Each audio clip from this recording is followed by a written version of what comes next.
हमारे क्या है कि समाजवादी पदाधिकारी कार्यकर्ता आज हम लोग बहुत खर्च का विषय है कि हमारे बीच बहुत ही व्यस्त कार्यक्रम होते हुए हम लोग बहुत सारे बातें जो भ्रामक स्थिति इस कोलफील्ड एरिया में कर दिया है उसको दूर करने के लिए आज आए हैं। लेकिन चूंकि देर हो गया इसीलिए हम लोग मीटिंग की कार्रवाई जल्दी शुरू करने के लिए आमंत्रित करते हैं।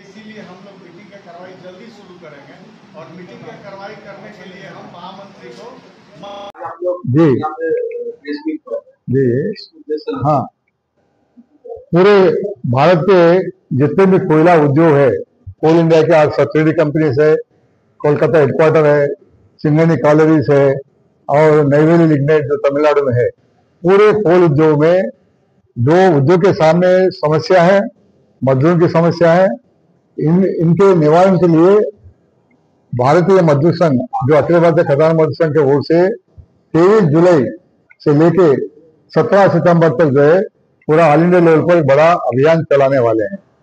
मुख्य उद्देश्य यह है कि कोल इंडिया जो कंपनी पिछले 50 साल से देश की सेवा में लगे हैं कोयला उत्पादन में, और इस वर्ष जो है स्वर्ण जयंती वर्ष भी मना रहा है, गोल्डन जुबली, लेकिन प्रोडक्शन तो बढ़ रहा है देश के लिए। ये जो एनर्जी सिक्योरिटी जिसको बोलते हैं, वो 24 घंटे बिजली उपलब्ध कराने के लिए कोयला का उत्पादन जरूरत है, हम भी महसूस करते हैं, लेकिन किस तरह उत्पादन करना इसके बारे में हमारा मतभेद है।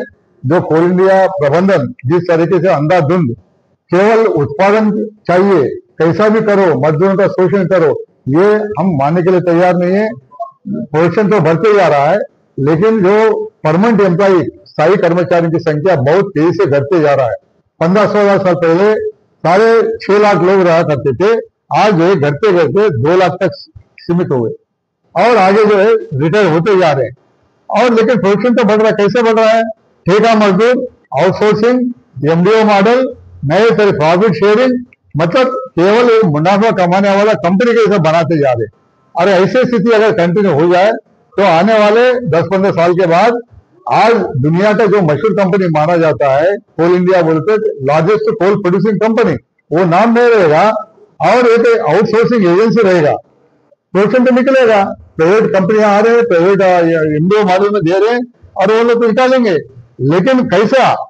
हमारे जो स्थायी कर्मचारियों को जो सुख सुविधा मिल रहे हैं, वेतन भत्ते मिल रहे हैं, उसमें इवन 10% भी नहीं देते हैं ठेका मजदूरों को, उनका शोषण हो रहा है। जो हाई पावर वेयर कंपनी बोलते हैं, जो माइनिंग एरिया वालों को दे रहा चाहिए, वो भी जो है जब तक अनस्किल्ड लेबर को जो डेली कम से कम 1200 रुपए देना चाहिए, 400, 500, 600 रुपए दिया जा रहा है। ठेकेदार, आउटसोर्सिंग कंपनी वाले कौन देख रहा है? प्रबंधन नहीं देता है ना, सरकार परवाह कर रहा है। तो ऐसा शोषण तो हम अलो नहीं करेंगे। हमारा मांग है, हमारा डिपार्टमेंटल एम्प्लॉय जो स्थायी कर्मचारी रहता है, तो उनका द्वारा प्रोडक्शन कम से कम 50% से कम नहीं होना चाहिए। 50% परमानेंट एम्प्लॉय करे, 50% आप आउटसोर्सिंग के द्वारा कराओ, हमको कोई आपत्ति नहीं है। लेकिन आज जो है प्रबंधन डिपार्टमेंटल एम्प्लॉय की तरफ देख रहे नहीं। अब ये क्या हो रहा है कि 20% तक घट गए परमानेंट एम्प्लॉय का कॉन्ट्रीब्यूशन टोटल प्रोडक्शन में 20%, और आउटसोर्सिंग के द्वारा तो 80%। ये हमारे लिए मान्य नहीं है, इसको रोकना चाहिए। हम चाहते मांग कर रहे हैं कि 50% से कम नहीं होना चाहिए। आने वाले दिनों में ऐसे अगर चले तो फिर ये ना कोल इंडिया रहेगा, वो कहावत है ना, ना रहेगा बांस ना रहेगी बांसुरी, ये हालत हो जाएंगी। इसको रोकना चाहिए, इसलिए हमने ये कदम उठाया। दूसरा क्या है, मजदूर जो ठेका मजदूर जो वो भी इंसान है, मजदूर है, वो भी उनसे 12 से लेके 15 घंटे तक काम लिया जा रहा है। इसको शोषण एक्सप्लॉयटेशन को रोकना चाहिए। वेतन बराबर नहीं दे रहे, उनको जो है चिकित्सा, उनके परिजन जो फैमिली मेंबर्स है, बच्चों को कुछ हुआ, बीमार पड़े, कुछ व्यवस्था नहीं है, रहने के लिए मकान नहीं है, ये तो जानवर के जैसा ट्रीटमेंट किया जा रहा है, इसको हम रोकना चाहते हैं। और तीसरा जो है हमारी मांग है कि हर सब्सिडी में सुपर स्पेशलिटी हॉस्पिटल खुलना चाहिए। हम पिछले 3 साल से लड़ते हुए आ रहे हैं, उसके चलते जो है रांची में अभी 200 बेड हॉस्पिटल का भवन निर्माण हो रहा है। अभी कुछ महीने पहले मिनिस्टर ने फाउंडेशन स्टोन डाला है। तो वैसे ही क्वार्टर्स का भी हालत बहुत खराब है। अच्छे क्वार्टर्स बनाना चाहिए, मल्टी स्टोरी बिल्डिंग, और